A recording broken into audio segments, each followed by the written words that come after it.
Hey, it's David Pingree. Welcome to another edition of Dialed In. We're out here today at Kaweah Creek riding KTM's 2016 350.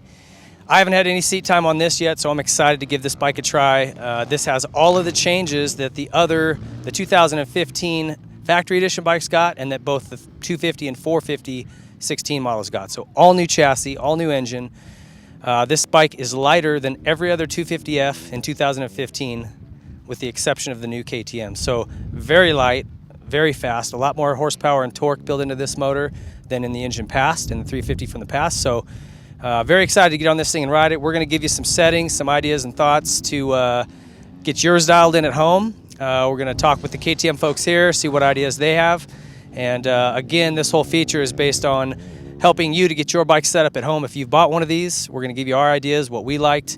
And if you have comments, suggestions down in the box below here after the video, throw them in there. Let's keep it constructive, guys. All right. And anything that you've got that might help fellow KTM owners, let's get in there and put it in. So time to go ride this thing.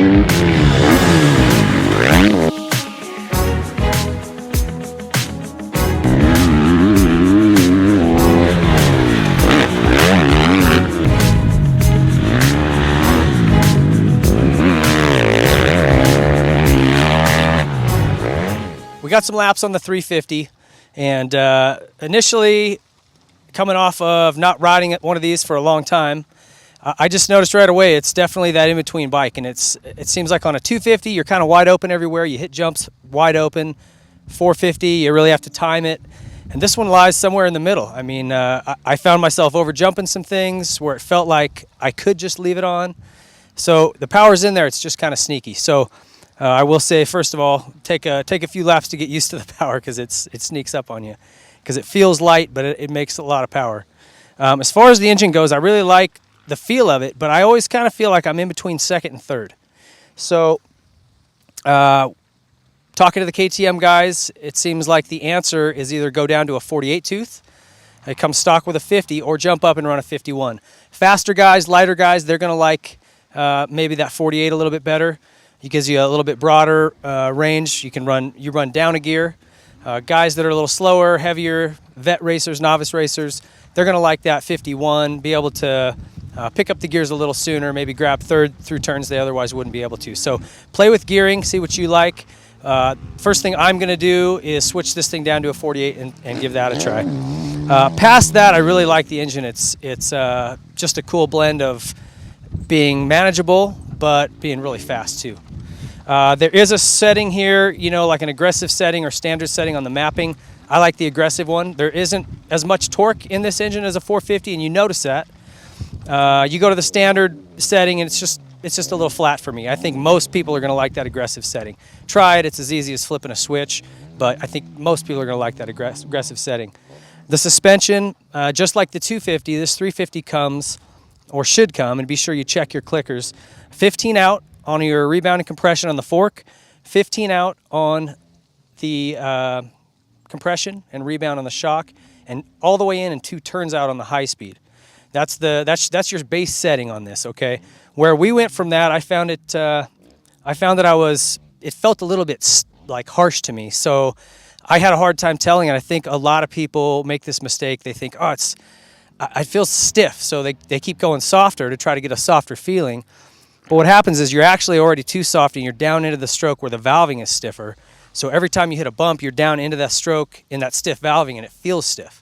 So what we actually did, I went in 4 clicks on the compression on the fork, same thing on the shock. We did a half a turn on the high speed, and it brought me back up in the stroke where I needed to be. It gives me a little bit more of that travel, so I'm actually using that upper part of the stroke where the valving's softer, and it gobbles up those little bumps and chop better. Made a ton of difference on this. I got to where I was really comfortable. The recommended sag from KTM on this, again, 110, and I'm right on the bubble. I'm 170 pounds, and I can just barely get that without the spring being just so loose it'll spin.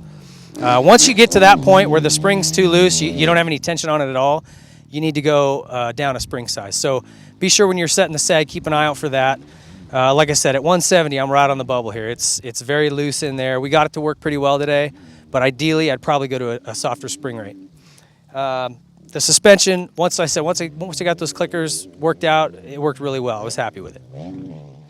Another cool feature this year is the ODI lock-on grips. Made of a super cool compound. These things, a ton of grip, but don't beat your hands up too bad. I really like these. You can also adjust the slack in it.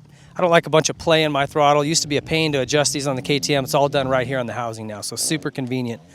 Another great feature, something if you're a taller guy, longer arms, you know, kind of built like an orangutan or something, you got two settings on these triple clamps where you can mount the bars forward or back. As a shorter guy, I like them back, my little T-Rex arms, but a big taller guy might like them forward. So that's something to consider when you're setting your bike up. That's a nice feature to have. And last but not least, there is a starting device feature on this. So you flip this switch, put the thing in gear, rev it up, and it limits the RPM, and once you come down the start straight, it automatically turns off. Pretty cool feature. Try to get used to it and play with it a little bit if you're going to be using it on starts. It can be an advantage depending on the type of soil you're in and things like that, but just get used to it. 12 pounds of pressure in these Dunlop tires. It's where they're recommended to be at for most conditions. And put some fuel in this thing and go. It's a rocket ship. Really, really stoked on this 350. And thanks KTM for letting us come out and really try to get this thing dialed in. Thanks for watching Racer X.